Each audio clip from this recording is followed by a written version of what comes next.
নমস্কাৰ সকলোকে স্বাগতম জনাইছো এছএমইজ স্কুল নামৰ এই চেনেলটিলৈ আমি দ্বাদশ শ্ৰেণীৰ ৰাজনীতি বিজ্ঞানৰ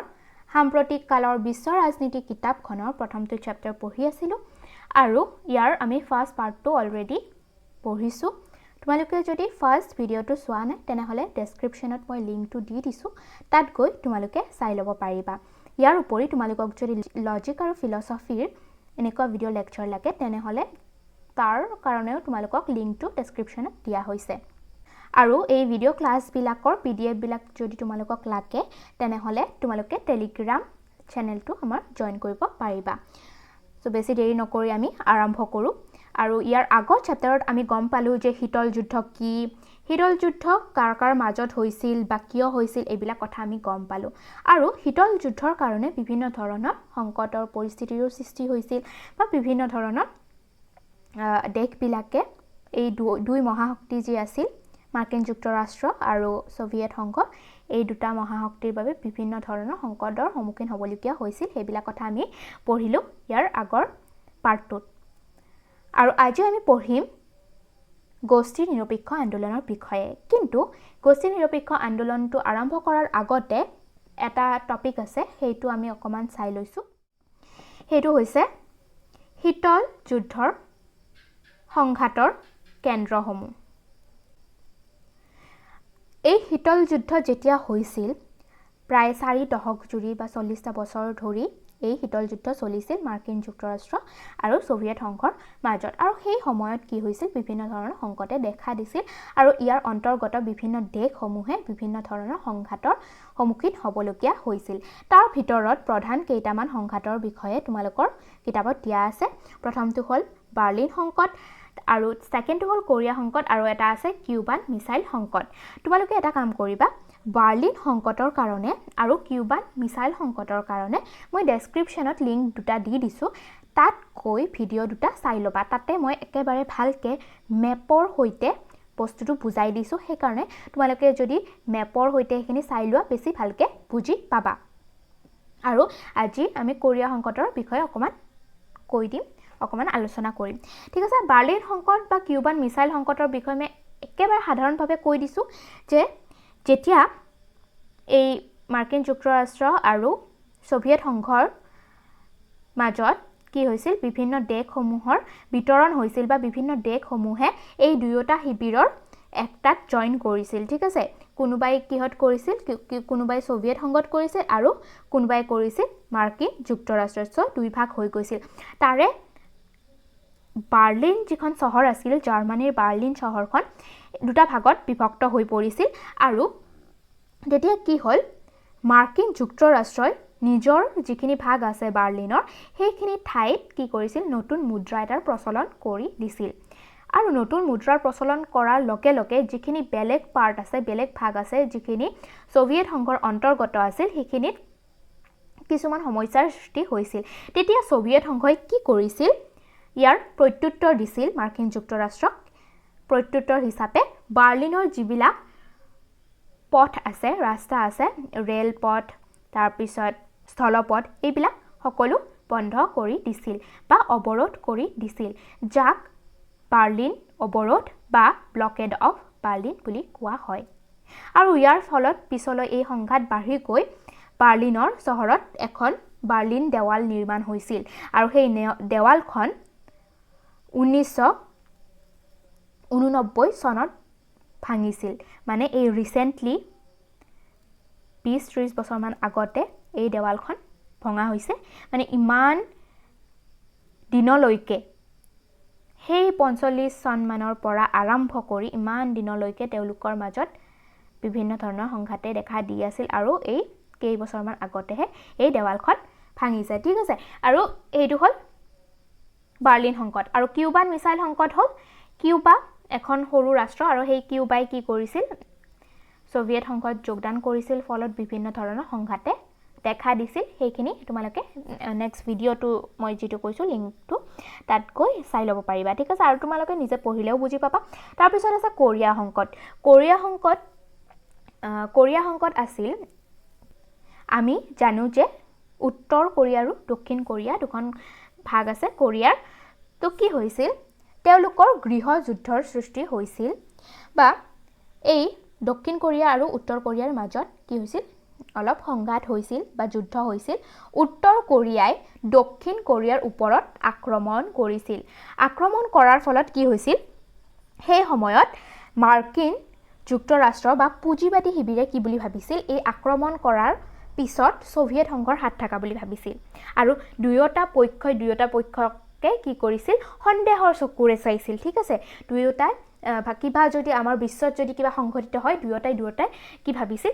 তেওঁলোকে কৰিছে চাগে বা মাৰ্কিন যুক্তৰাষ্ট্ৰই ভাবিছিল যে সোভিয়েটে কৰিছে সোভিয়েটে ভাবিছিল মাৰ্কিন যুক্তৰাষ্ট্ৰই কৰিছে তেওঁলোকৰ মাজত বিৰাট সংশয়ৰ ভাৱ আছিল আৰু যেতিয়া এওঁলোকৰ কোৰিয়াত গৃহযুদ্ধৰ সৃষ্টি হৈছিল উত্তৰ কোৰিয়াই যেতিয়া দক্ষিণ কোৰিয়াৰ ওপৰত আক্ৰমণ কৰিছিল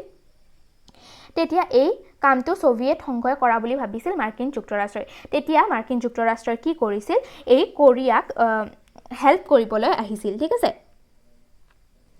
আৰু ইয়াৰ ফলত বিভিন্ন দেশ মাৰ্কিন যুক্তৰাষ্ট্ৰ বুলি নহয় চীন আৰু ৰাষ্ট্ৰসংঘও ইয়াৰ লগত জড়িত হৈ পৰিছিল আৰু এই সংঘাত বা এই যুদ্ধ আৰম্ভ হৈছিল 1950 চনতে আৰু শেষ হৈছিল 1953 চনত ঠিক আছে এই মানে ভিতৰুৱা যুদ্ধ কোৰিয়াৰ ভিতৰৰ যুদ্ধখন গৈ মানে তাৰ লগত বিশ্বৰ বিভিন্ন দেশ জড়িত হৈ পৰিছিল আৰু ডাঙৰ হৈ গৈছিল এই সংঘাতখিনি বা যুদ্ধখিনি গোটেই মানে পৃথিৱীলৈ বিয়পি পৰা বুলিয়ে ক'ব পাৰে পৃথিৱীৰ বিভিন্ন অংশলৈ বিয়পি পৰিছিল আৰু এই যুদ্ধত বিভিন্ন দেশ জড়িত হৈ পৰিছিল যেনে আফ্ৰিকাৰ কংগো পূব এছিয়াৰ আফগানিস্তান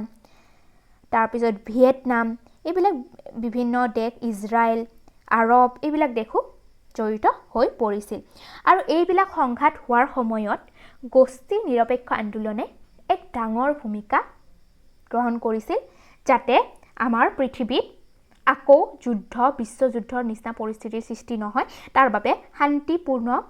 পৰিস্থিতি বৰ্তাই ৰাখিবলৈ কি কৰিছিল গোষ্ঠী নিৰপেক্ষ আন্দোলনে বিভিন্ন কাৰ্যকলাপ হাতত লৈছিল ঠিক আছে এতিয়া আমি বুজিম যে গোষ্ঠী নিৰপেক্ষ আন্দোলনটো কি আৰু গোষ্ঠী নিৰপেক্ষ আন্দোলনটো আৰম্ভ কৰাৰ আগতে আৰু এটা পইণ্ট আছে আমাৰ নিৰস্ত্ৰীকৰণ মানে কি অস্ত্ৰবিলাক বাদ দিয়া বা নিৰস্ত্ৰীকৰণৰ কাৰণে তাৰ মানে কি হ'ল চোৱা মাৰ্কিন যুক্তৰাষ্ট্ৰ আৰু ৰাছিয়া বা সোভিয়েট সংঘ দুয়োটা মহাশক্তিৰ হাততে আছিল পাৰমাণৱিক বোমা তাৰপিছত বিভিন্ন ধৰণৰ কি আছিল তেওঁলোকৰ অস্ত্ৰ-শস্ত্ৰ আছিল অস্ত্ৰ-শস্ত্ৰৰে তেওঁলোক কি আছিল বিৰাট ধনী দেশ আছিল তেতিয়া কি হৈছিল পৃথিৱীৰ সকলো দেশবোৰৰ এটা শংকা আহিছিল যে কিবা কাৰণত যদি এই দুখন মহাশক্তিৰ যুদ্ধ আৰম্ভ কৰে তেনেহলে আমাৰ পৃথিৱী ধ্বংস হৈ যাব সেই কাৰণে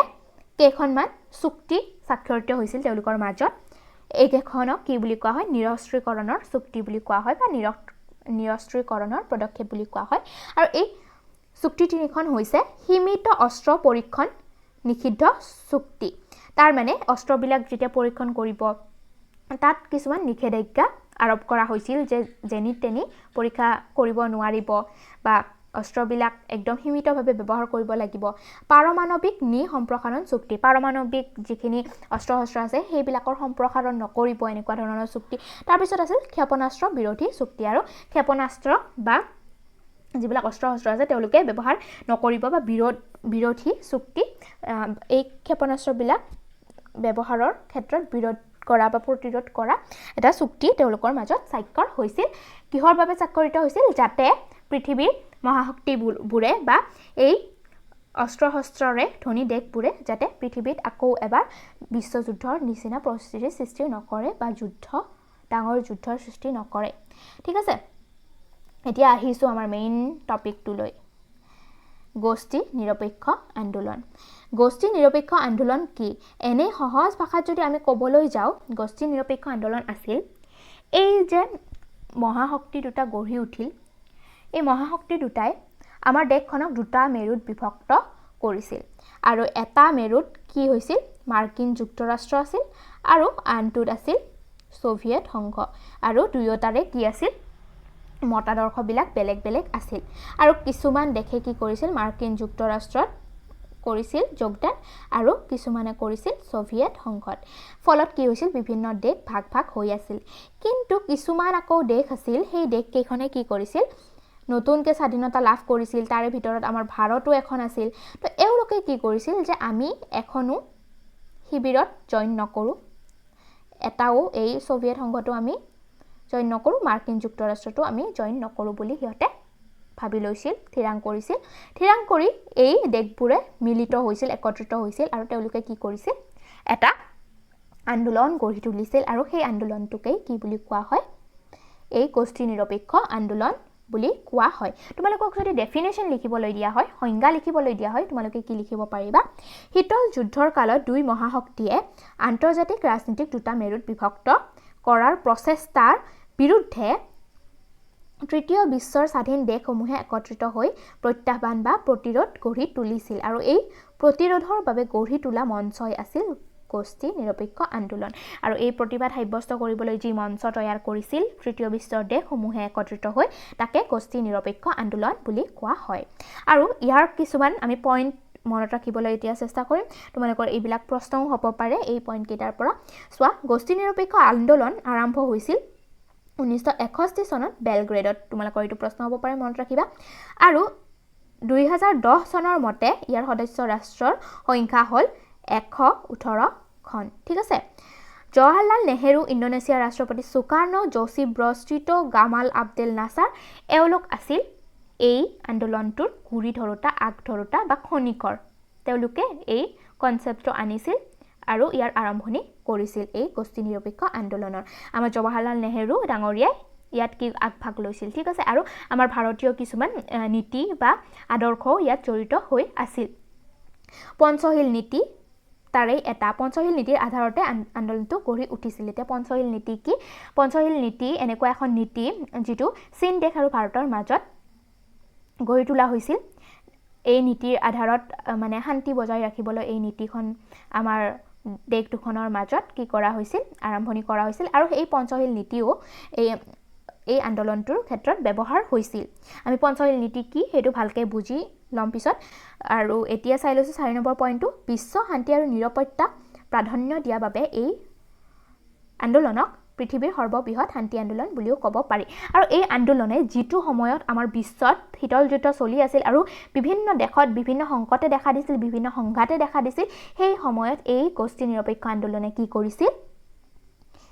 শান্তি বজাই ৰখাৰ বাবে বিভিন্ন কাৰ্যকলাপ কৰিছিল বা শান্তি নিৰাপত্তাৰ ৰক্ষাৰ বাবে চেষ্টা চলাইছিল সেয়েহে এই গোষ্ঠী নিৰপেক্ষ আন্দোলনক পৃথিৱীৰ সৰ্ববৃহৎ শান্তি আন্দোলন বুলি কোৱা যায় তোমালোকক যদি প্ৰশ্ন হয় যে গোষ্ঠী নিৰপেক্ষ আন্দোলনক কিয় পৃথিৱীৰ সৰ্ববৃহৎ শান্তি আন্দোলন বুলি কোৱা হয় তোমালোকে এইটো লিখিব লাগিব ঠিক আছে এতিয়া আমি চাই লৈছো যে গোষ্ঠী নিৰপেক্ষ আন্দোলনৰ প্ৰধান লক্ষ্য কি আছিল কিয় এই গোষ্ঠী নিৰপেক্ষ আন্দোলন গঠিত হৈছিল দুই মহাশক্তিৰ দ্বাৰা গঢ়ি তোলা সামৰিক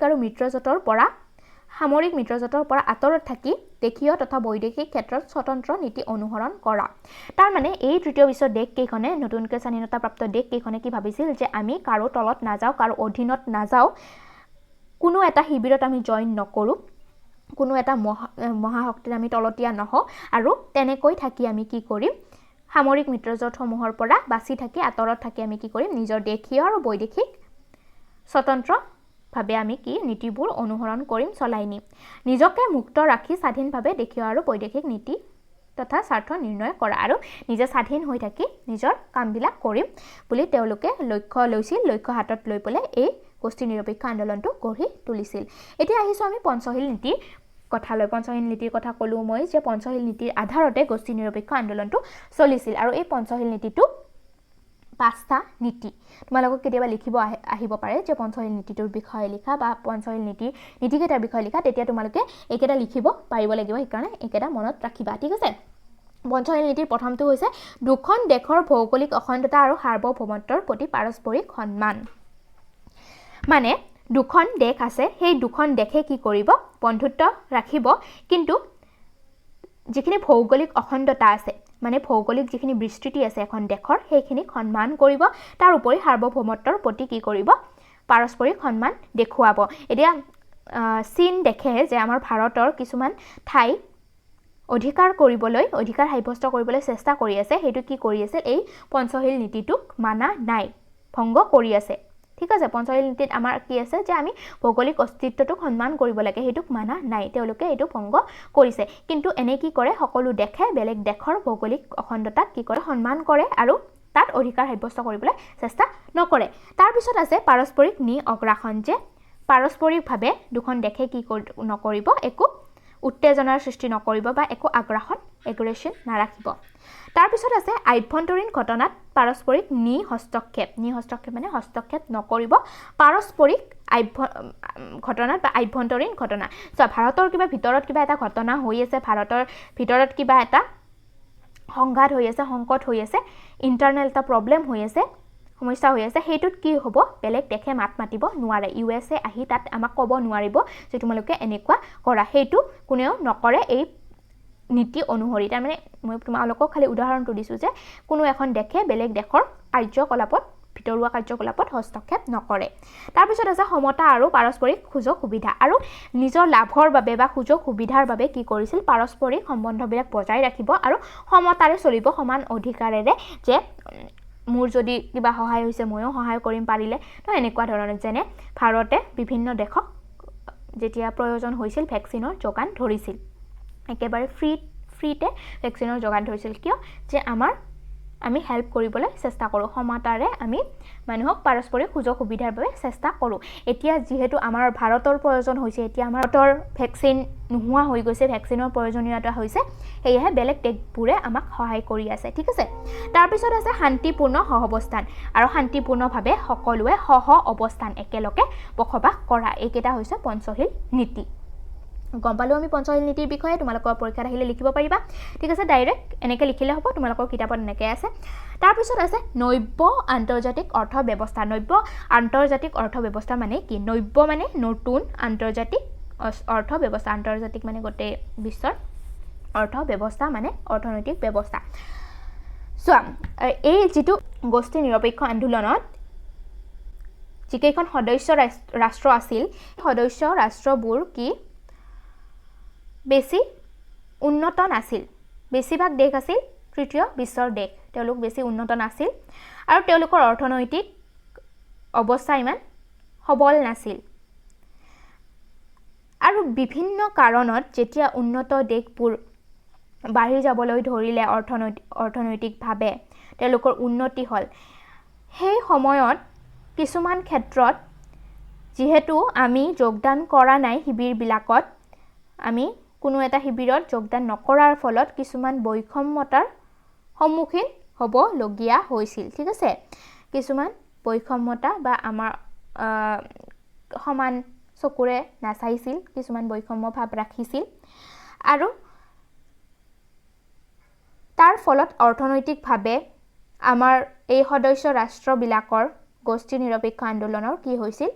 অৰ্থনৈতিক অৱস্থাবিলাক শোচনীয় হৈ পৰিছিল বা শোচনীয় আছিলে আগৰ পৰা বেছি উন্নত হ'ব পৰা নাছিল আৰু আন্তৰ্জাতিক অৰ্থব্যৱস্থাৰ ক্ষেত্ৰত তেওঁলোকে বিভিন্ন ধৰণৰ বৈষম্যমূলক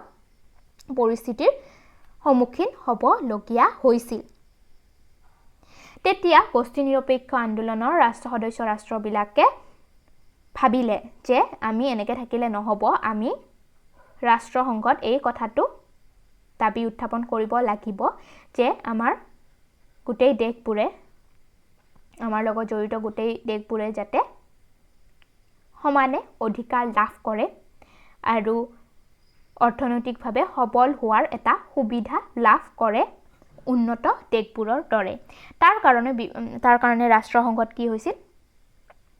সভাৰ আয়োজন কৰা হৈছিল আৰু তাতে কিছুমান লক্ষ্য আগত ৰাখা হৈছিল বা দাবী কিছুমান উত্থাপন কৰা হৈছিল তেওঁলোকৰ প্ৰতিবেদনত প্ৰথমটো হৈছে উন্নত পশ্চিমীয়া দেশসমূহে ব্যৱহাৰ আৰু লুট কৰি থকা প্ৰাকৃতিক সম্পদৰ ওপৰত কমকৈ উন্নত দেশসমূহৰ নিয়ন্ত্ৰণ সাব্যস্ত কৰা যিবিলাক প্ৰাকৃতিক সম্পদ আছে যিবিলাক দেশৰ প্ৰাকৃতিক সম্পদ থাকে সেইবিলাক দেশৰ কি হয় ধনী হোৱাৰ কিছুমান চান্সেছ বেছি থাকে কাৰণ যিবিলাক পেট্ৰলিয়াম থকা দেশ তেওঁলোক পেট্ৰলিয়াম এটা প্ৰাকৃতিক সম্পদ যিসকলৰ আছে তেওঁলোক বহুত ধনী দেশ কাৰণ বহুতৰ আমাৰ ভাৰতত এতিয়া পেট্ৰলিয়ামৰ ঘাটি নাই তো আমি বেলেগৰ পৰা কিনিব লাগে তো যিবিলাক ঠাইৰ প্ৰাকৃতিক সম্পদত চহকী সেইবিলাক ঠাই কি অৰ্থনৈতিকভাৱে আগবাঢ়ি যাব পাৰে আৰু আগতে কি হৈছিল বহুতো দেশে এই মাৰ্কিন যুক্তৰাষ্ট্ৰ আৰু সোভিয়েট সংঘত যেতিয়া যোগদান কৰিছিল তেতিয়া এই মহাশক্তি দুটাই কি কৰিছিল বা এনেকুৱা উন্নত দেশবোৰে কি কৰিছিল এনেকুৱা সৰু সৰু তলতীয়া দেশবোৰৰ যিবিলাক প্ৰাকৃতিক সম্পদ আছে সেইবিলাকৰ ওপৰত নিজৰ নিয়ন্ত্ৰণ সাব্যস্ত কৰিছিল তেতিয়া আমাৰ গোষ্ঠী নিৰপেক্ষ আন্দোলনৰ মানুহখিনিয়ে বা সদস্য ৰাষ্ট্ৰখিনিয়ে দাবী কৰিছিল যে তেওঁলোকৰ উন্নত পশ্চিমীয়া ৰাষ্ট্ৰসমূহৰ এই নিয়ন্ত্ৰণ প্ৰাকৃতিক সম্পদবিলাকৰ ওপৰত নিয়ন্ত্ৰণবিলাক অকমান কমাই দিব লাগে আৰু যিবিলাক কমকৈ উন্নত দেশ আছে সেই দেশবোৰে যাতে লাভ হ'ব পাৰে তেওঁলোকৰ এই প্ৰাকৃতিক সম্পদবোৰ যাতে তেওঁলোকে প্ৰত্যক্ষভাৱে বিশ্বৰ বজাৰত বিক্ৰী কৰিব পাৰে তাৰ বাবে বজাৰ মুকলি কৰি দিব লাগে বুলি দাবী কৰিছিল পশ্চিমীয়া দেশসমূহত বজাৰ মুকলি কৰি দিব লাগে বুলি কৈছিল অনুন্নত দেশবিলাকৰ বাবে সুবিধা দিব কৈছিল যাতে তেওঁলোকেও অৰ্থনৈতিকভাৱে সবল হ'ব পাৰে তাৰপিছত তৃতীয় পইণ্টটো কৈছিল যে পশ্চিমীয়া দেশৰ পৰা ক্ৰয় কৰা প্ৰযুক্তিৰ মূল্য হ্ৰাস এতিয়া কি হ'ল যিবিলাক ডাঙৰ ডাঙৰ উন্নত দেশ আছে পশ্চিমীয়া দেশ আছে সেইবিলাকৰ পৰা আমি যিবিলাক প্ৰযুক্তি যিবিলাক টেকনিক্যাল মানে ডাঙৰ বস্তু সেইবিলাক বৈজ্ঞানিকভাৱে প্ৰস্তুত হোৱা বিভিন্ন বস্তু আছে আমি পশ্চিমীয়া দেশবিলাকৰ পৰা ক্ৰয় কৰিব লাগে আমাৰ ভাৰতেও বিভিন্ন ধৰণৰ মেচিন হওক কিবা হওক এইবিলাক কিনিব লাগে পশ্চিমীয়া দেশসমূহৰ পৰা আৰু তেওঁলোকে কি কৰে আমাৰ মূল্যটো আমাৰ বহুত ডিফাৰেন্স আছে ঠিক আছে বেলেগ দেশবিলাকৰ যিবিলাক উন্নত দেশ আছে তেওঁলোকৰ মুদ্ৰাটো আমাৰ মুদ্ৰাতকৈ বহুত বেছি যেনে আমাৰ টকা আৰু ডলাৰ কথা কওঁ যদি বহুত পাৰ্থক্য আছে ঠিক আছে সেয়েহে তেওঁলোকে দাবী কৰিছিল যে পশ্চিমীয়া দেশৰ পৰা যিবিলাক আমি বস্তু ক্ৰয় কৰিম সেইবিলাকৰ মূল্যবিলাক অলপ হ্ৰাস কৰিব লাগে যাতে সকলো দুখীয়া দেশ হওক বা অনুন্নত দেশ হওক তেওঁলোকেও যাতে এই বস্তুবিলাক প্ৰযুক্তিবিলাক ক্ৰয় কৰিবলৈ সক্ষম হয় আৰু 4 নম্বৰ পইণ্টটো আছিল যে আন্তৰ্জাতিক বিত্তীয় প্ৰতিষ্ঠানসমূহত কমকৈ উন্নত দেশসমূহক গুৰুত্বপূৰ্ণ ভূমিকা প্ৰদান কৰা আৰু আন্তৰ্জাতিক বিভিন্ন বিত্তীয় প্ৰতিষ্ঠান আছে বিত্তীয় মানে য'ত পইচা পাতি লেনদেন এনেকুৱা ধৰণৰ মানে কাৰ্যকলাপবিলাক হয় সেই বিত্তীয় প্ৰতিষ্ঠানবিলাকত এই অনুন্নত দেশবিলাককো গুৰুত্বপূৰ্ণ স্থান দিব লাগে বুলি দাবী উত্থাপন কৰিছিল যেনে বিশ্ব বেংক এটা আন্তৰ্জাতিক বেংক বা বিত্তীয় প্ৰতিষ্ঠান এইবিলাকত কি কৰিব লাগে আমাৰ ভাৰতৰ দৰে দেশবিলাক বা অইন যিবিলাক ইয়াত জড়িত হৈ আছে গোষ্ঠী নিৰপেক্ষ আন্দোলন তাৰ সদস্য ৰাষ্ট্ৰবিলাকক বা তাৰ উপৰিও যিবিলাক অনুন্নত দেশ আছে এইবিলাককো কি কৰিব লাগে গুৰুত্বপূৰ্ণ স্থান দিব লাগে বুলি দাবী কৰিছিল তো এইটো আছিল নব্য আন্তৰ্জাতিক অৰ্থ ব্যৱস্থা তাৰ মানে এই গোষ্ঠী নিৰপেক্ষ আন্দোলনৰ সদস্য ৰাষ্ট্ৰবিলাকে দাবী কৰিছিল যে এটা নতুন আন্তৰ্জাতিক অৰ্থ ব্যৱস্থাৰ সৃষ্টি কৰিব লাগে য'ত সকলোবিলাক দেশে সমতাৰে বা সমানভাৱে ভাগ লোৱাৰ এটা সুযোগ লাভ কৰে আৰু যাৰ ফলত মানে অৰ্থনীতিটো সবল কৰাৰ এটা সুবিধা লাভ কৰে ঠিক আছে তাৰপিছত এতিয়া আহিছোঁ ভাৰতৰ ভূমিকা আমি যে শীতল যুদ্ধৰ বিষয় পঢ়িলোঁ শীতল যুদ্ধত ভাৰতৰ ভূমিকা কেনেকুৱা আছিল তোমালোকেতো বুজি পালাই যে ভাৰতে শীতল যুদ্ধত প্ৰত্যক্ষভাৱে একো ভাগ লোৱা নাছিল কোনো এটা শিবিৰত যোগদান কৰা নাছিল কোনো এটা সংকটত বা সংঘাতত যোগদান কৰা নাছিল কিন্তু কি হৈছিল এই সংঘাতবিলাক বাধা ৰোধ কৰোঁতে বা সংঘাতবিলাক কমাবলৈ গোষ্ঠী নিৰপেক্ষ আন্দোলনৰ দ্বাৰা বিভিন্ন ভূমিকা লৈছিল বিভিন্নভাৱে মানে কি কৰিছিল আগভাগ লৈছিল জৱাহৰলাল নেহেৰুৱে গোষ্ঠী নিৰপেক্ষ আন্দোলনৰ আৰম্ভণিত বা প্ৰতিষ্ঠাত আগধৰুতা আছিল তো সেইফালেদি চালে আমি কি হয় ভাৰতে আগভাগ লোৱা বুলি ক'ব পাৰি শান্তি নিৰাপত্তাৰ ক্ষেত্ৰত বিশ্বৰ শান্তি নিৰাপত্তাৰ ক্ষেত্ৰত আৰু কেতিয়াবা কি হৈছিল মধ্যস্থতাকাৰী হিচাপেও ভাৰতে ভূমিকা ল'বলগীয়া হৈছিল এতিয়া আমাৰ ভাৰত আছিল কি এইফালে মাৰ্কিন যুক্তৰাষ্ট্ৰৰ লগতো ভাল আছিল আৰু সোভিয়েটৰ লগতো ভাল আমাৰ ৰিলেশ্যন আছিল সো কি কৰিছিল ভাৰতে কেতিয়াবা এই ৰাষ্ট্ৰ দুখনৰ মাজত যদি কিবা সংযোগ স্থাপন কৰিব লাগে তেতিয়া ভাৰতে আমাৰ মিডিলমেন হিচাপে কাম কৰিছিল বা মধ্যস্থতাকাৰী হিচাপে কাম কৰিছিল তেওঁলোকৰ মাজত বন্ধুত্ব স্থাপন কৰাত বা ৰিলেশ্যনটো ঠিক হৈ থকাত সম্বন্ধবিলাক ঠিক হৈ থকাত ঠিক আছে আৰু ইয়াৰ দ্বাৰা আমাৰ ভাৰতৰো বিভিন্ন লাভ হৈছিল কেনেকুৱা লাভ হৈছিল যে দুয়োটা মহাশক্তিৰ লগত আমি ভাল হৈ আছিলোঁ সেইকাৰণে দুয়োখন দেশৰ পৰাই আমি বিভিন্ন সাহায্য সমৰ্থন লাভ কৰিছিলোঁ আৰু আন্তৰ্জাতিক হওক দেশীয় যিবিলাক কাৰ্যকলাপ আছে সেইবিলাকৰ ক্ষেত্ৰত সমৰ্থন লাভ কৰিছিলোঁ বা সাহায্য লাভ কৰিছিলোঁ তাৰপিছত আৰু কেতিয়াবা যদি কোনো এটা শিবিৰে আমাক কি কৰে হেঁচা প্ৰদান কৰে বা বিভিন্ন ক্ষেত্ৰত যদি আমাৰ স্বাৰ্থ সুৰক্ষিত নহয় আমাৰ বা বিভিন্ন ধৰণৰ কি কৰে অৱহেলাৰ চকুৰে যদি আমাক কোনো এটা শিবিৰে চাই তেতিয়া কি কৰিছিল ভাৰতে বেলেগ পক্ষটোৰ আন পক্ষটোৰ ঘনিষ্ঠ হ'বলৈ চেষ্টা কৰিছিল আৰু ফলত এনে অৱহেলা বা হেঁচাৰ অন্ত পেলাইছিল মানে দুয়োফালে ভাৰসাম্য ৰক্ষা কৰি বা বেলেন্স কৰি আমাৰ ভাৰতে চলিছিল আৰু ইয়াৰ ফলত দুয়োটা পক্ষৰ পৰা সাহায্য সমৰ্থন লাভ কৰিছিল আৰু মানে ভালকে চলিব পাৰিছিল ভাৰতে ঠিক আছে কাৰো লগত মানে কাজিয়া পেচাল কৰা নাছিল এতিয়া আহিছো আমাৰ গোষ্ঠী নিৰপেক্ষ আন্দোলনৰ শেষটো পইণ্টলৈ যে গোষ্ঠী নিৰপেক্ষ আন্দোলনৰ প্ৰাসংগিকতা এতিয়া যদি তোমালোকক সোধে যে গোষ্ঠী নিৰপেক্ষ আন্দোলন কি আৰু তুমি ভাবানে যে এতিয়াও গোষ্ঠী নিৰপেক্ষ আন্দোলনৰ প্ৰাসংগিকতা আছেনে চোৱা এই গোষ্ঠী নিৰপেক্ষ আন্দোলন আৰম্ভ হৈছিল 1961 চনতে ঠিক আছে আৰু এতিয়া হ'ল 2021 চন তো ইমান বছৰ হৈ গ'ল এতিয়াও আছেনে ইয়াৰ প্ৰাসংগিকতা শীতল যুদ্ধও শেষ হৈ গৈছে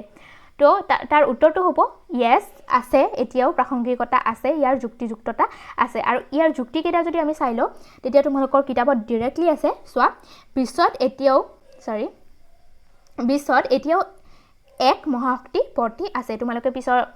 চেপ্টাৰত পঢ়িবলৈ পাবা যে পিছত ৰাছিয়া বা সোভিয়েট সংঘৰ পতন হয় সোভিয়েট সংঘ ভাঙি যায় বা মহাশক্তিটো ভাঙি যায় তো এতিয়া কি হৈছে আমাৰ এটাই মহাশক্তি ভৰ্তি আছে আৰু সেইটো হ'ল মাৰ্কিন যুক্তৰাষ্ট্ৰ ইউনাইটেড ষ্টেটছ অফ আমেৰিকা এতিয়াও ভৰ্তি আছে সেয়েহে এতিয়াও চান্স আছে যে আমাৰ যিখিনি তৃতীয় বিশ্বৰ দেশ আছে যিখিনি অনুন্নত দেশ আছে সেই দেশসমূহে বৈষম্যতাৰ সন্মুখীন হ'ব লাগিব পাৰে বা আমাৰ স্বাৰ্থবিলাক বা অস্তিত্ব আমাৰ স্বাধীন অস্তিত্ব বিপদাপন্ন হ'ব পাৰে এনেকুৱা আমাৰ এতিয়াও শংকা আছে এইটো এতিয়াও নিশ্চিত নহয় যে আমাৰ অস্তিত্ব বিপদাপন্ন নহ'ব সেয়েহে আমাক এটা মঞ্চৰ প্ৰয়োজন আছে আৰু প্ৰত্যাহ্বান বা কিবা প্ৰতিৰোধ গঢ়ি তুলিব যদি আমি বিচাৰোঁ তেতিয়া এই গোষ্ঠী নিৰপেক্ষ আন্দোলনে আমাক সহায় কৰিব পাৰিব তাৰ পিছত শীতল যুদ্ধৰ উত্তৰকালত গঢ়ি উঠা আন্তৰ্জাতিক ব্যৱস্থাবিলাক গণতান্ত্ৰিক নীতিৰ ওপৰত প্ৰতিষ্ঠিত নহয় চোৱা যিবিলাক আন্তৰ্জাতিক ব্যৱস্থা গঢ়ি তুলিছিল আন্তৰ্জাতিক বিভিন্ন অনুষ্ঠান প্ৰতিষ্ঠান আছে সেইবিলাক গণতান্ত্ৰিকভাৱে গঠিত নহয় ঠিক আছে গণতান্ত্ৰিকভাৱে কিয় গঠিত নহয় কাৰণ আমাৰ ভাৰত এখন গণতান্ত্ৰিক দেশ কিন্তু সকলোবিলাক দেশটো গণতান্ত্ৰিক নহয় সকলোৰে মতাদৰ্শবিলাক বেলেগ সকলোবিলাক দেশ গঠন হৈছে বেলেগ বেলেগ আদৰ্শক সেই কৰি সেয়েহে যিবিলাক অনুষ্ঠান গঠিত হৈছে সেই অনুষ্ঠানবিলাকো গণতান্ত্ৰিক হ'ব নোৱাৰে যিহেতু গণতান্ত্ৰিক নহয় সেয়ে ইয়াৰ অগণতান্ত্ৰিক হৈ যোৱাৰ কিছুমান চান্সেছ আছে সেয়েহে যদিহে কিবা কাৰণত এই আন্তৰ্জাতিক ব্যৱস্থাবিলাক অগণতান্ত্ৰিক হৈ যায় তেতিয়া আমাৰ যিখিনি অনুন্নত দেশ আছে এই দেশবিলাকৰ কি থাকিব লাগিব প্ৰতিৰোধ কৰিবলৈ এখন মঞ্চ থাকিব লাগিব বা ইয়াৰ বিৰুদ্ধে যুঁজ দিবলৈ আমাৰ সুবিধা থাকিব লাগিব আৰু সেই সুবিধাটো দিব পাৰিব গোষ্ঠী নিৰপেক্ষ আন্দোলনে ঠিক আছে তাৰ পিছত আছে শীতল যুদ্ধৰ সমাপ্তিয়ে আমাৰ তৃতীয় বিশ্বৰ দেশবিলাকৰ সমস্যাবিলাক কিন্তু সমাধান কৰিব পৰা নাই আমাৰ তৃতীয় বিশ্বৰ বিভিন্ন প্ৰব্লেম আছে সমস্যা আছে যেনে বৈষম্যমূলক বিশ্ব বাণিজ্য নীতি তাৰ পিছত দৰিদ্ৰতা এইবিলাকতো শেষ হৈ যোৱা নাই শীতল যুদ্ধ শেষ হৈছে দৰিদ্ৰতা এইবিলাক বিভিন্ন ধৰণৰ যিবিলাক সমস্যা আছে সেইবিলাক কিন্তু সমস্যা এতিয়ালৈকে শেষ হৈ যোৱা নাই সো এইবিলাক সমস্যাৰ লগত যুঁজ দিবলৈ আমি কি কৰিব লাগিব বিশ্বৰ বিভিন্ন দেশসমূহে সহযোগিতাৰে কামবিলাক কৰি যাব লাগিব সহযোগিতাৰ দ্বাৰা যদি আমি চলো তেতিয়াহে আমি উন্নত হ'ব পাৰিম উন্নয়নশীল দেশবিলাকে উন্নত হ'ব পাৰিম ভৱিষ্যতে সেয়েহে সহযোগিতা ৰক্ষাৰ বাবে এই গোষ্ঠী নিৰপেক্ষ আন্দোলনৰ প্ৰাসংগিকতা এতিয়াও আছে শীতল যুদ্ধ শেষ হোৱাৰ পিছতো এই গোষ্ঠী নিৰপেক্ষ আন্দোলনৰ প্ৰাসংগিকতা আছে এইবিলাক প্ৰাসংগিকতাই গোষ্ঠী নিৰপেক্ষ আন্দোলনক এতিয়াও ধৰি ৰাখিছে আৰু আমি যদি চাওঁ 2010 চনলৈকেও ইয়াৰ সদস্য ৰাষ্ট্ৰ আছিল 118খন মানে কমা নাই বাঢ়িয়ে গৈছে আগতে যেতিয়া প্ৰথম ইয়াৰ সভা হৈছিল অধিৱেশন হৈছিল তেতিয়া মাত্ৰ 29খন দেশ ইয়াত জড়িত হৈ আছিল তোমালোকে ভালকে চাই লবা 25খন সদস্য ৰাষ্ট্ৰ আছিল 25খন আছিল দেই 25খন আছিল কিন্তু এতিয়া ইয়াত কিমান আছে 118খন আছে মানে এতিয়া ইমান বৃদ্ধি পাইছে ঠিক আছে তেনেহলে তোমালোকৰ উত্তৰটো হ'ব এতিয়াও গোষ্ঠী নিৰপেক্ষ আন্দোলনৰ প্ৰাসংগিকতা আছে আৰু এতিয়া তোমালোকে কি কৰিবা প্ৰথম ভিডিওটো তো চাইছা হ'ব পায় আৰু এইটো চালা সো এতিয়া তোমালোকে প্ৰশ্ন উত্তৰবিলাক লিখিবলৈ চেষ্টা কৰিবা আৰু পাঠটো ভালকে পঢ়ি চাবা বাটত বিভিন্ন ধৰণৰ আৰু সৰু সৰু প্ৰশ্ন সৃষ্টি হ'ব পাৰে যিবিলাক মই কিছুমান আলোচনা কৰা নাই কাৰণ আমাৰ সময় কম আৰু তোমালোকৰ যদি কিবা ডাউট থাকি যায় তেনেহ'লে মোক কমেণ্ট ছেকশ্যনত সুধিবা ঠিক আছে তোমালোকৰ ফ্ৰেণ্ডছবিলাকৰ লগতো এই ভিডিঅ'টো শ্বেয়াৰ কৰি দিবা আৰু বেলেগ যদি কিবা ভিডিঅ' লাগে তেনেহ'লে মোক কমেণ্ট ছেকশ্যনত জনাবা আৰু ভিডিঅ'টো শেষলৈ চাই থকাৰ বাবে ধন্যবাদ ছাবস্ক্ৰাইব কৰিবলৈ নাপাহৰিবা নহ'লে পিছৰ ভিডিঅ'বিলাক আহিলে তোমালোকে ন'টিফিকেশ্যনবিলাক নাপাবা থেংক ইউ